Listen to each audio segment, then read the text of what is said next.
L'air que nous respirons est-il pur? Telle est la question que devrait se poser tout habitant de notre planète en ce 5 juin 2019, déclaré depuis 1972 Journée mondiale de l'environnement. Avec, à l'échelle mondiale, un macabre bilan de plus de 7 millions de décès par an et 9 personnes sur 10 qui respirent un air pollué selon les estimations de l'OMS, l'humanité n'a jamais été autant au bord de la suffocation. C'est certainement la principale raison qui a poussé le gouvernement du Bénin à donner à la célébration de cette année un cachet spécial en insistant sur la qualité de l'air que respirent les populations que sur la survie de notre planète lors du reboisement interforce. En choisissant une fois encore la plage pour poursuivre les actions de notre reboisement interforce, nous optons pour accompagner durablement la lutte contre l'érosion côtière par la plantation des plants de cocotiers et en même temps contribuer à améliorer la qualité de l'air dans ces espaces fortement fréquentés. Je voudrais inviter les autorités à divers niveaux de la commune de Semek-Podji à mettre un accent particulier sur le mécanisme de protection et d'entretien des plants mis en terre.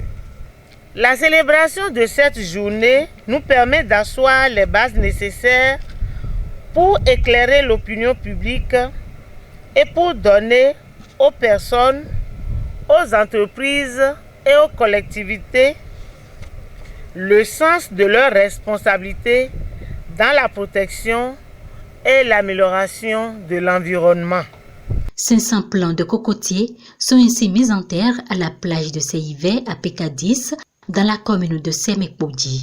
Des plantes indispensables pour capter le CO2 pour une purification de l'air que nous respirons. Selon une étude publiée par la Banque mondiale en 2016, la perte des revenus dus à la qualité de l'air est évaluée à 225 milliards de dollars. L'Organisation mondiale de la santé, pour sa part, déclare que chaque année, environ 7 millions de personnes dans le monde meurent prématurément de la pollution atmosphérique, contre 1,5 million pour le sida. Pour l'ONU Environnement, 92% des personnes dans le monde ne respirent pas un air pur. Face à cette statistique qui fait froid dans le dos, et pour soutirer par petites touches, mais définitivement Cotonou de la liste des villes où l'air est irrespirable, le ministère du Cadre de vie et du Développement durable a procédé à l'installation des capteurs solaires de mesure polluants atmosphériques au carrefour PK3 et au carrefour Toyota à Vedoko. Ici, vous avez un boîtier. À l'intérieur du boîtier, vous avez un capteur de O3, donc ozone, de monoxyde de carbone et de dioxyde de soufre. Nous ferons la même chose au niveau du carrefour Vedoko. C'est des poches de concentration identifiées dans la ville de Cotonou. Nous avons d'autres capteurs donc, qui sont au niveau du laboratoire de surveillance de l'environnement. Juste après la mesure des données, il y a un tableau d'acquisition qui se fait sur un ordinateur, soit un ordinateur portatif, un ordinateur bureau, qui fait l'acquisition des données. Il faut maintenant aller plus loin et mettre sur satellite pour que de loin nous puissions faire la commande. Mais pour le moment, ils font des récupérations chaque 15 minutes.